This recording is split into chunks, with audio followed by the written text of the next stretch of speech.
Papa what you want. Tell Papa. Tell Papa what you need. Tell Papa. I wanna gratify you, lady. Tell Papa. Honey, sugar, baby.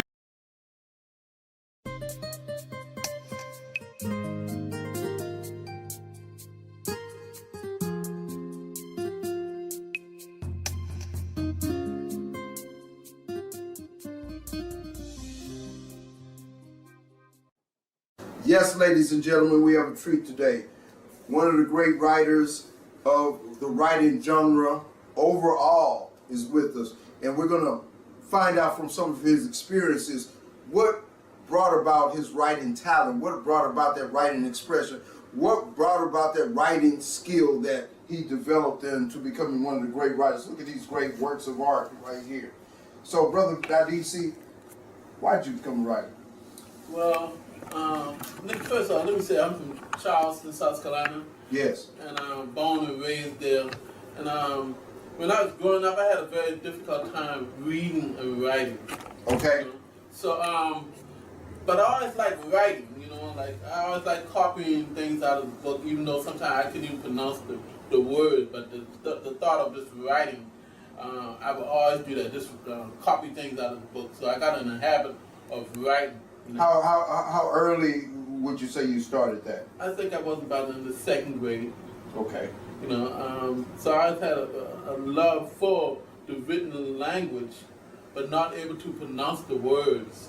So are you saying you were not a great student, but in your spirit, you had a great interest and a great feeling about all of that? Yeah, about writing, you know. Mm-hmm. So I couldn't draw, you know, but I knew how to write, you know. So I really enjoyed doing that and everything, you know. And so throughout school, I always had a challenge, you know, of learning. You know, sometimes I was put in like a special education program when I was growing up. So ever since the elementary school throughout high school, I was always in special education program.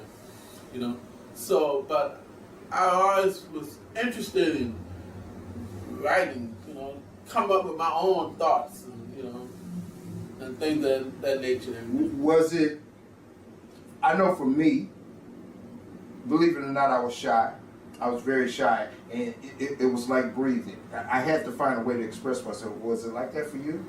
Oh yeah, I was very shy, and I was hate whenever the teacher called upon me to read out loud, because back then, now they call it dyslexia, you know, but back then people said a slow learner, you know. So I kind of felt embarrassed about that and everything. That was always a struggle for me to try to overcome those obstacles, you know. And but about once I got out of high school and I moved to Atlanta, Georgia, I started writing out of pain. I'm a member of the Shrine of the Black Madonna Church, and one of our church leaders had asked me to become a ritual leader. And a ritual leader is one who get up in the front of people and pray, you know, and introduce the Bible class teacher for the day and everything, you know. And I have never spoken in front of anyone before. And so when he told me that on a Tuesday night, and I figured, well, I need to go home and try to write down my prayer, what I'm going to say to these people, you know.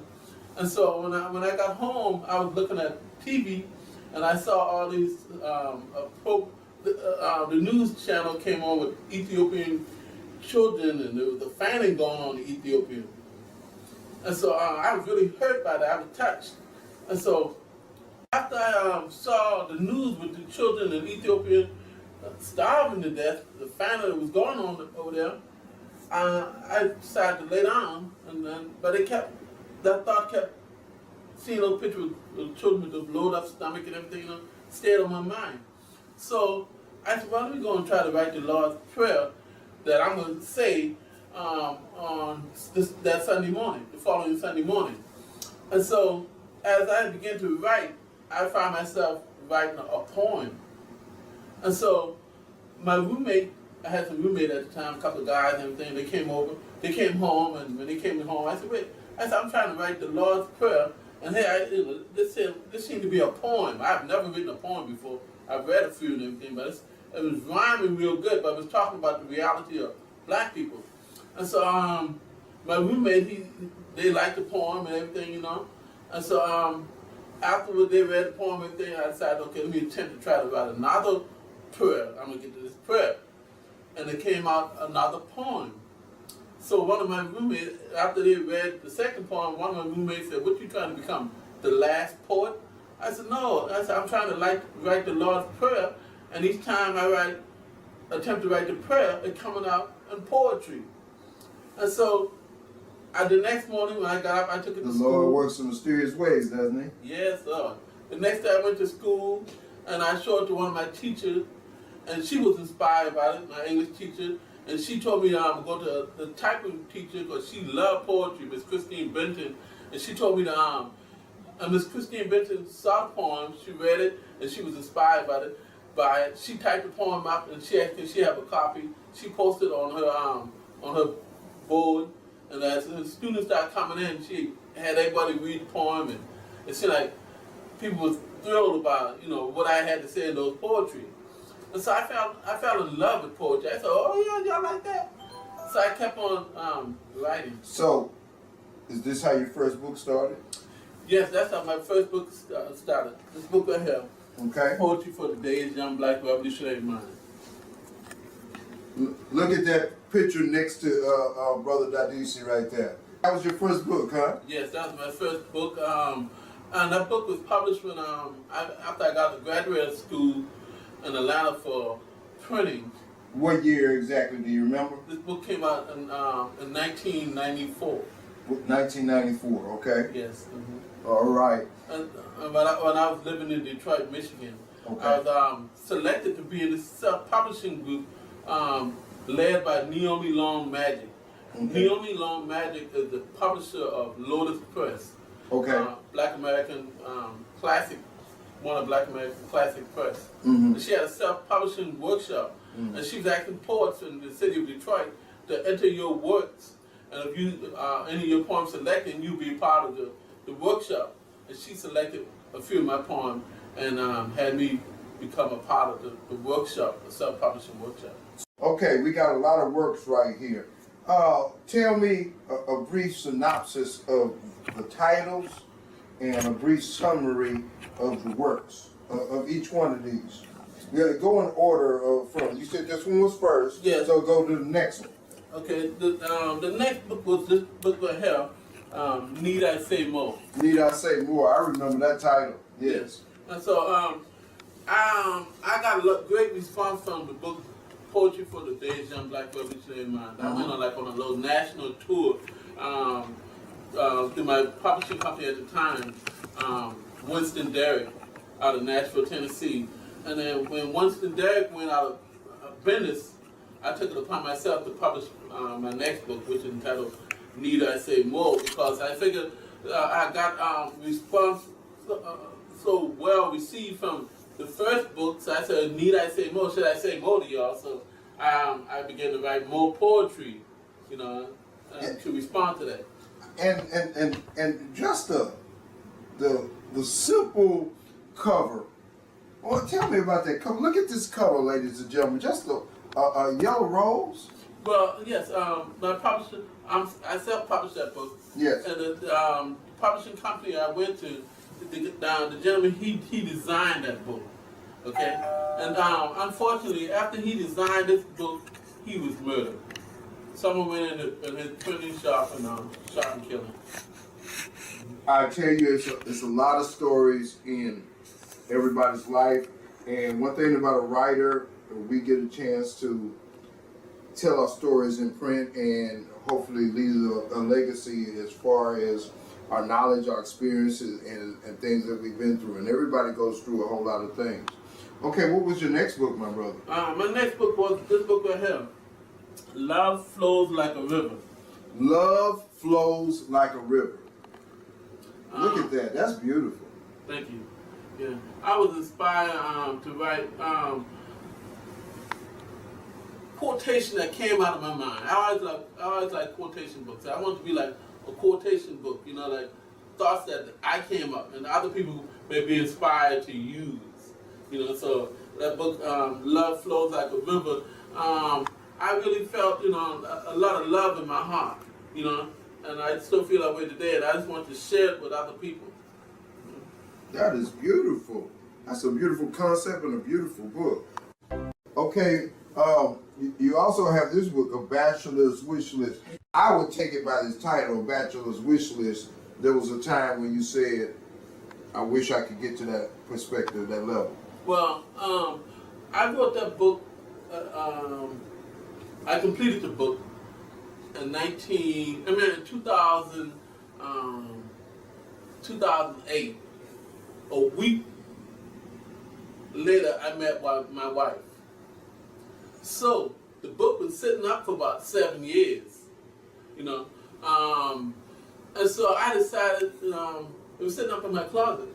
I asked my wife out there, I said, I may die and this book would never get published, and I think people can use this book, A Bachelor Wish List, and those are some things that I thought about being a bachelor at the time, that I would desire from a woman, and I try not to be a male chauvinist, that I want this, I want that. No, I want to. I try to write that she can meet me on halfway. As a divorcee, bachelor, at this time, I certainly would love a perspective to have a partner. So I'm envious of you, my brother, and that certainly caught my eye. A bachelor's wish list. I am a bachelor. I certainly would like a good partner. And so that really caught my attention and so forth in that way. And congratulations to you on your spirit and your love. Yeah, that book coming out. That book just came out this year. Oh, that is great. This February for it just came out, so you can get my book. Where are these books available? My books are available on Amazon.com. Amazon.com. Yeah. You can go to my website. I got to talk to you more about that, but Amazon.com, and your website is what? My website is Poet, P-O-E-T, Dadisi, DADISI.com. Poet.dc.com. So all of these books are available. Let's recount them. Poetry for Today's Young Black Revolutionary Minds. Love flows like a river. Think with your spiritual mind. Need I Say More, which was his second book. Sick People, which was fifth book. A Bachelor's Wish List, which is the newest book, just came out in February. Available on poet.dc.com. All right, let's talk about the music now. Yeah. This is my music CD. All right. I Saw Two Rainbows in the Sky. As a poet, I always had poetry in my head, but also at the same time I had music in my head. Yes. So a writer, a poet really understands that. I understand that. So these were original songs that I heard in my head and everything, So I wrote them down and I went into the studio and started recording it. It took me about 5 years to complete the CD. Okay. I was, running back and forth down the road at different studios, traveling across the country to South Carolina, recording it there. It took some time. Okay. But I was committed to it, because I really wanted to get your expression out there, right, in a song format. I wrote some songs a long time ago. I need to get them out there. Even if they don't work, I got to get them out there. So I understand what you're talking about. I really understand. So I know I saw one of your videos on YouTube. So tell me, is something else available on YouTube for your music? Yes. I have videos on YouTube also. A couple of music videos. Now I want to ask, what is the future? What is planned? What you're working on right now that you're working on that's still about to come out? We know we got this just came out in February, but I know a writer doesn't sit still. Right. I'm working on my memoir. Memoir, yeah. Okay. Tell us a little bit about your memoir. Well, I've had the opportunity to travel the world quite extensively. Tell us a little bit about that. Okay. In 1994, I won a trip through McDonald's restaurant to go to West Africa. When Alice Haley, the guy who discovered his roots in West Africa, after he died, his son got with McDonald's restaurant to sponsor a trip to West Africa. It was a sweet steak competition. It was all over the radio and everything. You just had to go to McDonald's restaurant, enter your name, and they put it in the box and everything, and you get lucky. Someone would call your name. Well, I was the lucky one, and so McDonald's restaurant sent me to West Africa, the Kunta Kinte village, where Alice Haley discovered his roots. I spent 2 weeks over there. They gave me $1,000, for spending, So that's real good. I went to That Senegal. sounds like a beautiful experience. Yeah, man, that's really nice, And I also had this opportunity on my own to finance my way to Egypt. I went to Egypt. I went in the pyramid. I went up and down the Nile. Egypt has a lot of history about African history, and I wanted to see it for myself. I know they show a lot of that stuff on TV and movies and stuff like that, but I wanted to see it for myself.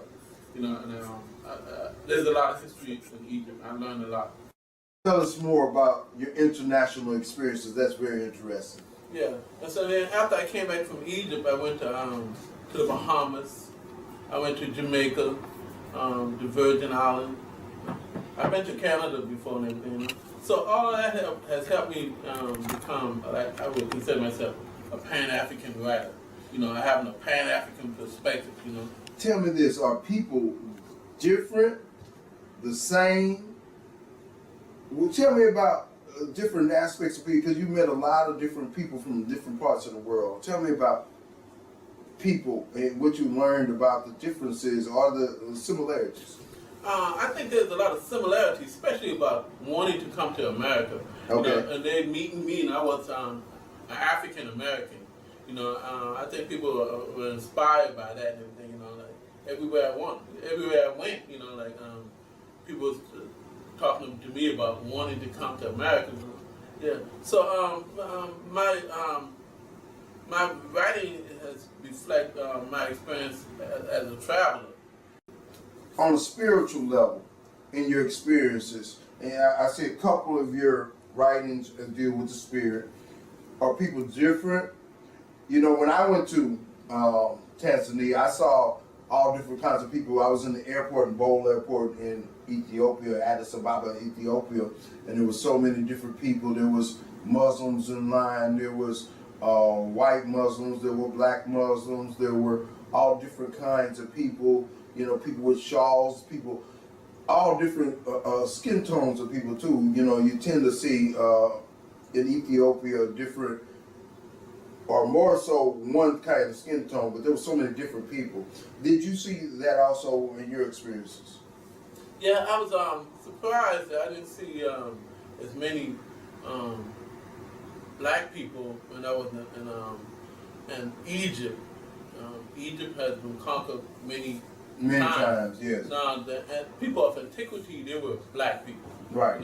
And so when Egypt was conquered by the Middle East, yes, Muslim, and so it kind of changed the complexion of the people and everything. Yeah. And I was surprised I didn't see a whole lot of us. Yeah. But we there. Yeah. Yeah. We there. I did see some, but not like a whole lot. Mm-hmm. That was a big difference compared to West Africa, where we were everywhere. Black people running businesses and everything. I was really impressed with that. So you say your next book is your memoir. Your memoir is going to deal with your experiences, yes, across the world. If you were going to leave a message for your nieces, nephews, as far as just their day-to-day life growing up, they're 10 years old, 9 years old, and they try to deal with the bullies at school. They try to deal with the teacher who doesn't understand them. Well, what would be some of the things you would try to tell them? I would tell them, whatever you are dreaming, whatever your aspiration in life, try to focus on that. Don't let anyone discourage you from what you think you can become. Because when I was growing up, I always wanted to travel the world. I don't know how I was going to do it, but I know that's what I wanted to do. You know, I wanted to go in the Navy, somewhere, become a merchant marine, which neither one of those I did. I happened to have the opportunity to travel on my own. You know, thank God to that and everything. You know? So I was able to fulfill my dream. You know, so whatever on their mind, I would tell them focus on that everything. You know, and it's gonna be all right. It's going to be all right. All right, well, thank you very much, my brother. Yeah. Thank you very much. A great writer, a great experience with my brother Dadisi. Say that my last name again. Dadisi Natifnet. Dadisi Natifnet. Remember that name. Check out his website, poet.dc.com. Check out the books, a wealth of information, and look for him on more things online, YouTube, his books, his memoirs. Look for him in everything that you can see online as far as great writers.